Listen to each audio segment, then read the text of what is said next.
prazer muito grande estar aqui. O prazer, na verdade, é todo meu. Eu agradeço ao grupo da pessoa do Robinho pelo convite para estarmos aqui hoje, ouvindo aquilo que o Senhor tem a dizer com cada um de nós. Enquanto a gente vinha para cá, o Lohan, meu amigo Rafael, falava assim: Vinícius, eu estive lá, que o grupo é bom, né? Eu falei assim: eles são bastante animados, nós somos, né, irmãos, usados pelo poder de Deus, e é sempre muito bom estar aqui com vocês, nesse tempo de tanta secura espiritual, nesse tempo em que as pessoas não têm interesse naquilo que é de Deus, no mundo onde as pessoas buscam tantos interesses, mas há um reduto. É como quando uma pessoa está no deserto, e aí existe um oásis, um lugar onde encontra água. Não é à toa que esse lugar esse grupo se chama Água Viva. E é esta água viva que nós viemos buscar aqui, nesta noite hoje, que é o próprio Deus. A água, ela é sinônimo de vida. Por onde a água passa, ela vai levando a vida. Se vocês acompanham a liturgia da igreja, a liturgia diária, há pouco tempo foi a mulher samaritana, o Evangelho, acredito que a maioria aqui talvez se reforme, daquela famosa passagem em que aquela mulher estava à beira do poço e ela pede água. No fim, primeiro Jesus pede água a ela e depois é ela que acaba pedindo água para Jesus. Essa água que nós viemos aqui buscar, essa água que o Senhor tem para nós, que dá sentido à nossa vida, que dá sentido à nossa história. É a água da vida, é a água de Deus. A vida não tem sentido se não for na presença do Senhor. A vida não tem sentido se não for na presença de Deus. A nossa vida não tem sentido se nós vivemos, como diz o mundo, uma paixão egoísta, dando a gente viver pelo poder, pelo prazer, pelo dinheiro, mas é só o Senhor Jesus que nos dá a verdadeira água viva. E é esta água que nós viemos buscar aqui hoje. Eu te faço um convite, da vez passada eu já fiz esse convite, vou fazer de novo. Eu tenho um canal no YouTube e toda semana a gente posta vídeos lá, informações, pregações. Inclusive a de hoje vai estar mais à frente, presente lá. Te convido a se inscrever no canal, a nos ajudar na divulgação, a mandar para os seus amigos, os seus grupos de família, enfim, os seus grupos de trabalho, o que vocês acharem conveniente, me ajudando aí, nos ajudando nesse processo de evangelizar a partir das redes sociais. Como o Vinícius diz, eu até, toda quarta-feira eu libero um vídeo lá, eu até marquei o grupo da Água Viva, já meio que pedi uma ajuda aí, mexendo no momento do grupo. Se vocês puderem, vocês vão me ajudar nesse processo. E a palavra que a gente vai trabalhar, para quem trouxe a Bíblia, é Lucas, no capítulo 13, começando a partir do versículo 10. Lucas, capítulo 13, versículo 10.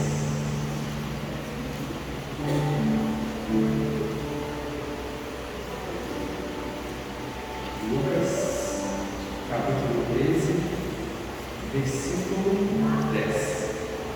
Mais para frente.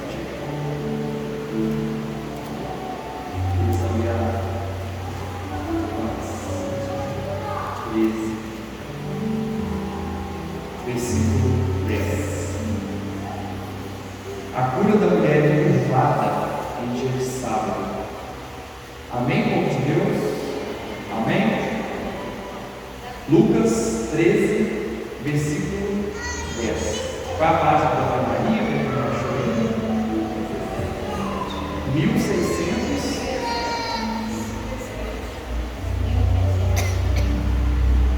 1367. A minha da Jerusalém vai estar um pouco diferente da maioria. A cura da mulher encurvada em dia de sábado. Olha, ele estava ensinando numa das sinagogas aos sábados, e eis que se encontrava lá uma mulher possuída, havia 18 anos, por um espírito que acordava enferma. Estava inteiramente recurvada e não podia de modo algum endireitar-se.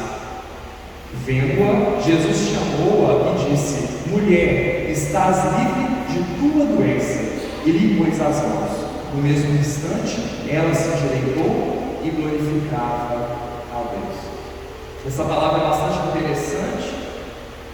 Nesse contexto que ela entra, sempre havia aquela hipocrisia dos fariseus, dos doutores da lei, em que achavam que ficava naquela confusão de que no sábado não se podia fazer nada, no sábado não se podia fazer o bem, no sábado não se podia fazer milagre. Jesus acaba com isso dizendo que, na verdade, o sábado era para o homem e não o homem para o sábado. Jesus apresenta então, nos mostra, através desse evangelho, a bondade do seu coração.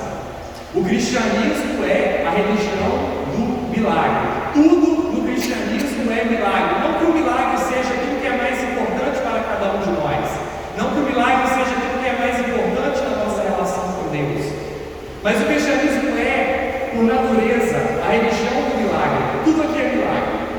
O verbo de Deus, o próprio Deus, se encarna e se torna um homem. Isso é um grande milagre. Jesus é homem e Jesus é Deus. Uma mulher virgem concebe um filho. Isso é um grande milagre.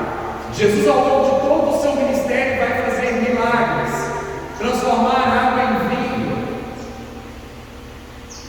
curar cegos, surdos, mudos, curar leprosos, agir na realidade da vida daquelas pessoas, transformar a vida daquelas pessoas pelo seu grande poder, pelo poder de Deus.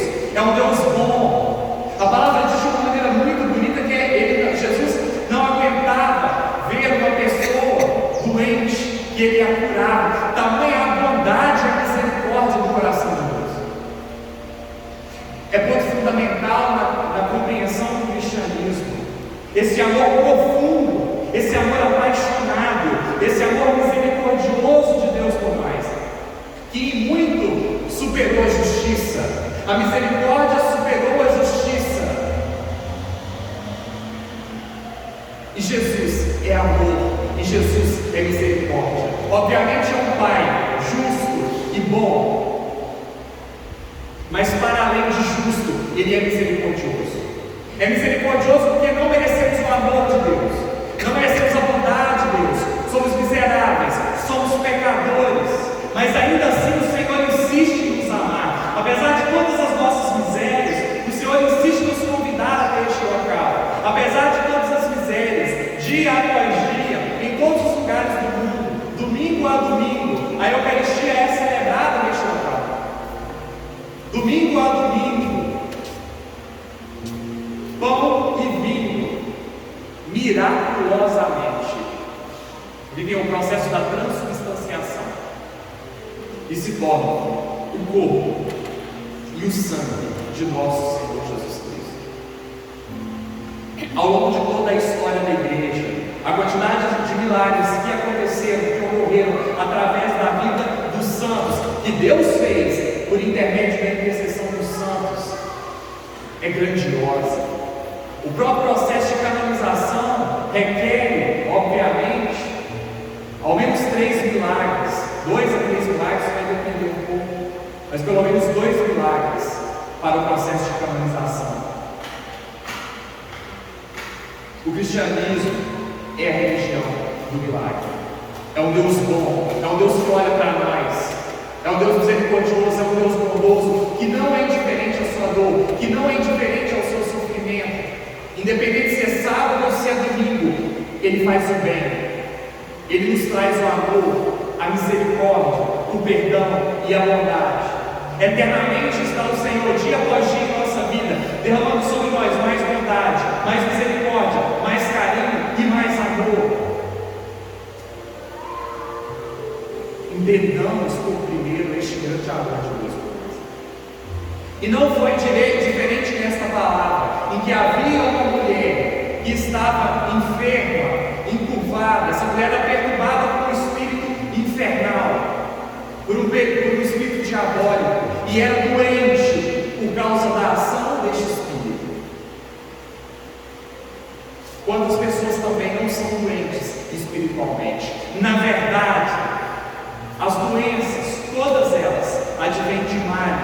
primeiramente espirituais. O mal entrou no mundo primeiramente por um mal espiritual chamado pecado. E essa mulher vivia então encurvada, ela vivia então humilhada pelo pecado, pelo demônio. É isso que o demônio faz com quem aceita as suas propostas infernais. Ele encurva, ele coloca numa posição ruim, ele coloca a sua cabeça, o seu olhar para baixo.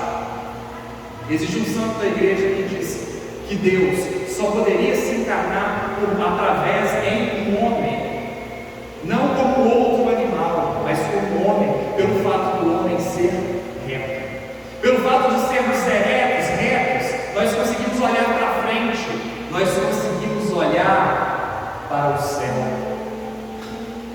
A mulher encurvada não conseguia olhar para frente, a mulher encurvada não conseguia olhar para o céu, ela só olhava para baixo. Os pecados que nós praticamos muitas vezes fazem isso conosco, na verdade sempre, nos faz olhar para baixo, nos faz ter uma visão deformada da nossa vida, uma visão negativa da nossa vida. Quantas pessoas sofrem demais que as fazem olhar para baixo, de depressão, perturbados por espíritos de suicídio, de morte, de melancolia, porque só olham para baixo, porque não conseguem ver o grande amor de Deus, porque para olhar para Deus é necessário olhar para o alto, mas infelizmente o pecado nos impede de olhar para frente, de modo positivo para a nossa vida. O pecado nos impede de olhar para cima, de olhar para Deus, de estarmos com Deus, de termos este contato íntimo de amor com o Senhor, que temos aqui, que temos na confissão, que temos na Eucaristia, que temos a cada missa, a cada pregação, a cada grupo de oração. O pecado nos encurva, nos faz olhar para baixo, nos faz ter a vida de um modo negativo, um modo infeliz, tira toda a nossa perspectiva para o futuro. O pecado te faz olhar para baixo. A mulher encurvada olhava para baixo, não olhava para frente.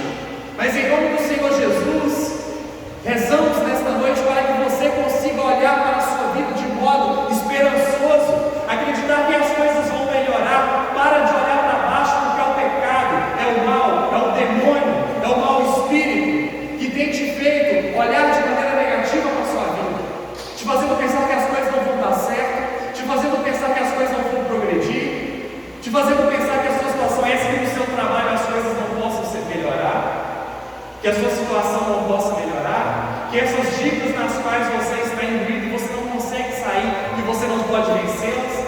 É o demônio que diz para você, que joga na sua cara que não adianta nada rezar pela conversão de quem você ama, que há muitos anos você pede pela conversão do seu marido, do seu pai, da sua mãe, do seu filho, e você ainda não viu essa graça acontecer. Para de olhar para baixo.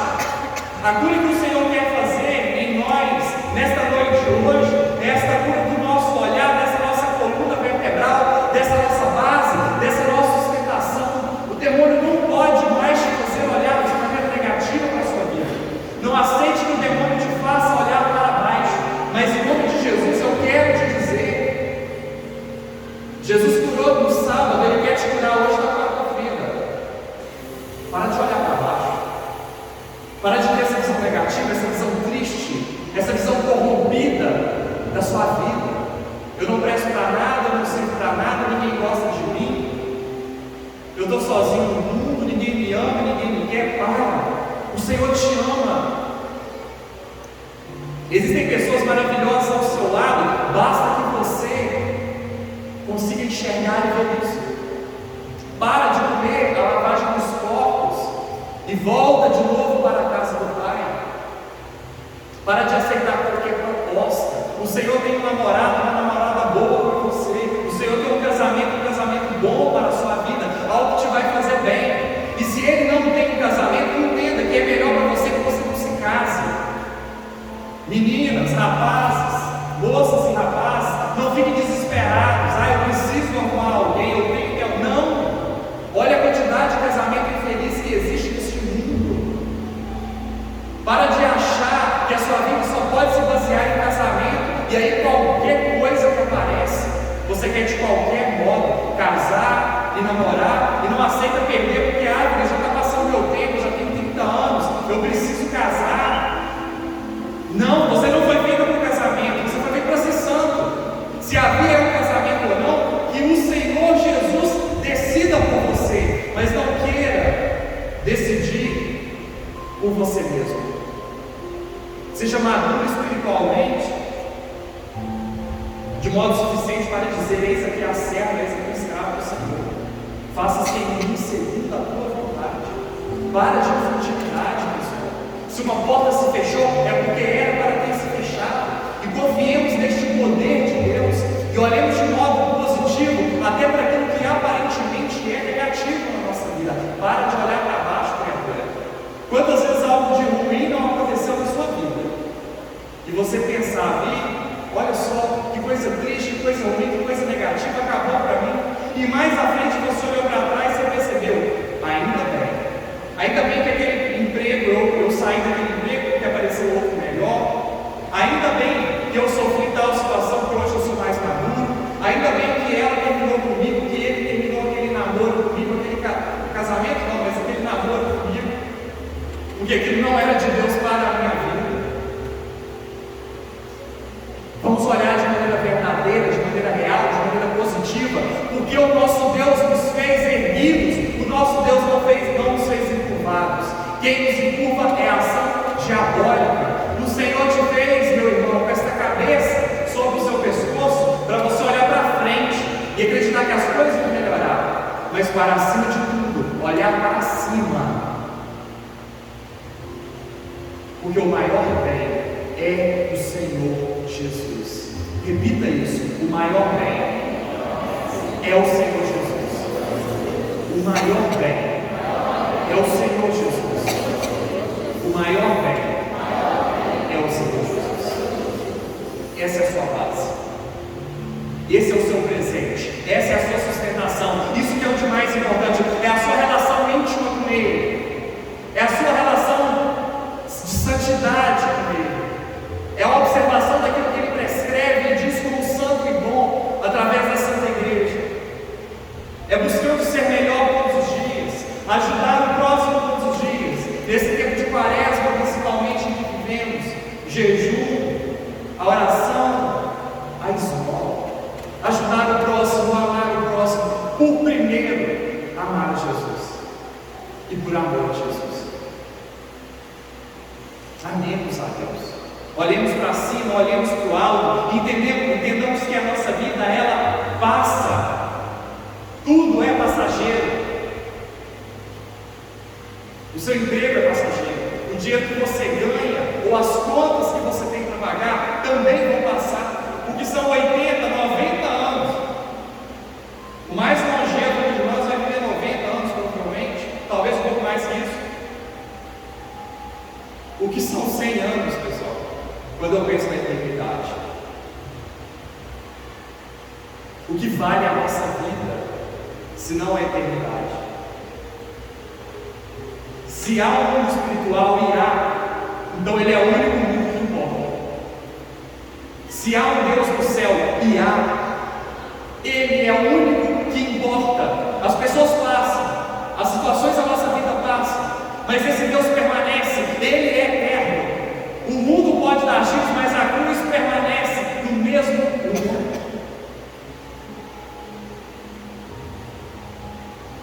Olhemos para cima. Essa é a verdadeira cura. O Senhor Jesus Cristo nos alerta sobre isso. Nos alerta a nos dizer: o meu reino não é deste mundo. Cuidado para não ficar olhando só para esse chão, só para essa terra, só para este momento e só para este tempo. O meu reino não é deste mundo. A gente vai ter aflição, a gente vai ter dificuldade, a gente vai ter problema, vai ter sofrimento. Faz parte da nossa história humana, mas Ele sofreu isso por nós, Ele passou por isso por nós, e Ele apontou o local, e Ele foi na frente para que a gente viesse atrás. Ele subiu ao céu para que um dia a gente, depois da nossa morte, a gente possa subir juntamente com Ele, que é aquilo que verdadeiramente importa para a nossa vida.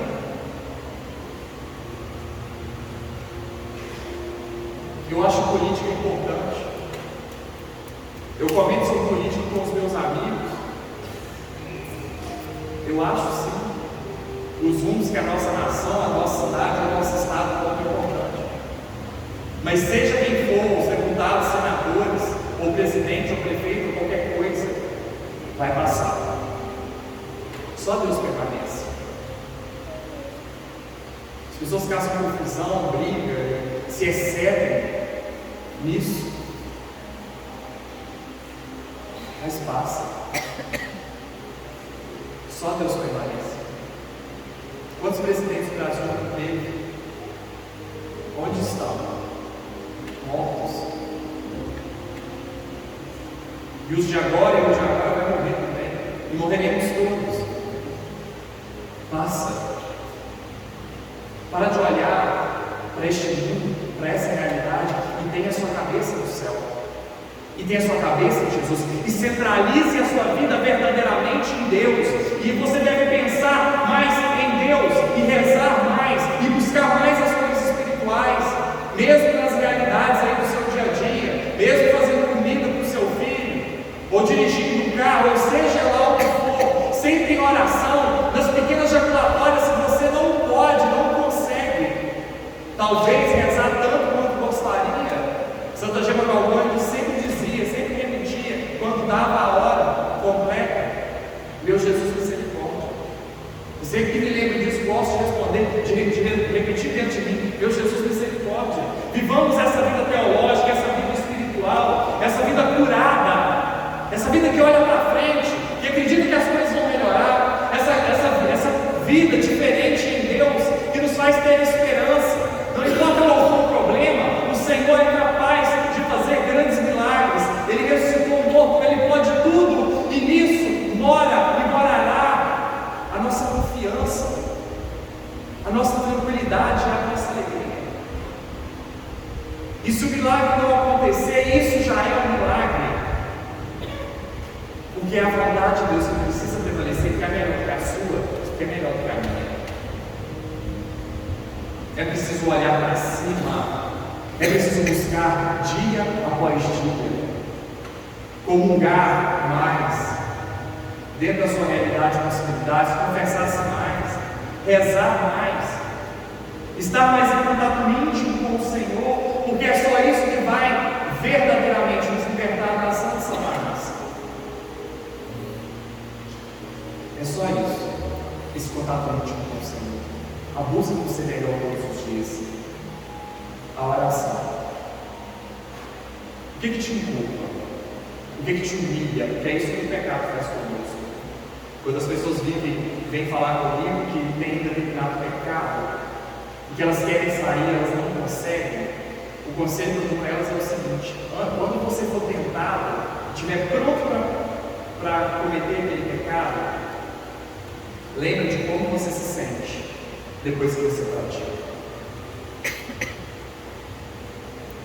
Humilhado, triste, infeliz, você perde a paz, você perde a alegria interior, você perde a felicidade, você anda encurvado. A pessoa em pecado, espiritualmente, ela está encurvada, ela está para baixo, não há paz no seu coração, não há paz. Infelizmente, algumas pessoas que já vivem uma vida de tanto pecado que elas se acostumam. Ah, não, filho, se eu tenho esse problema, eu peco, eu já nem me importo mais. As pessoas estão sendo mais grave ainda. Mais grave ainda. Porque você já se acostumou com o pecado. Você já começa a identificar o pecado como uma parte de si. Você já se confunde com ele. A sua doença é crônica. O seu pecado é crônico. Mas a boa notícia é que para doenças agudas e doenças crônicas, Ele é capaz de curar. E sendo então o cristianismo a religião do milagre, nós vamos pedir: quais são as curvaturas que você tem? Quais são as doenças de coluna que você tem hoje, que fazem você olhar para baixo, que te encurvam, que te humilham, que te maltratam?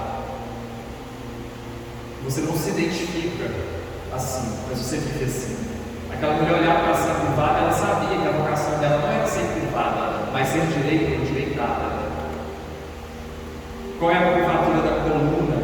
A curvatura moral, a curvatura espiritual que você padece?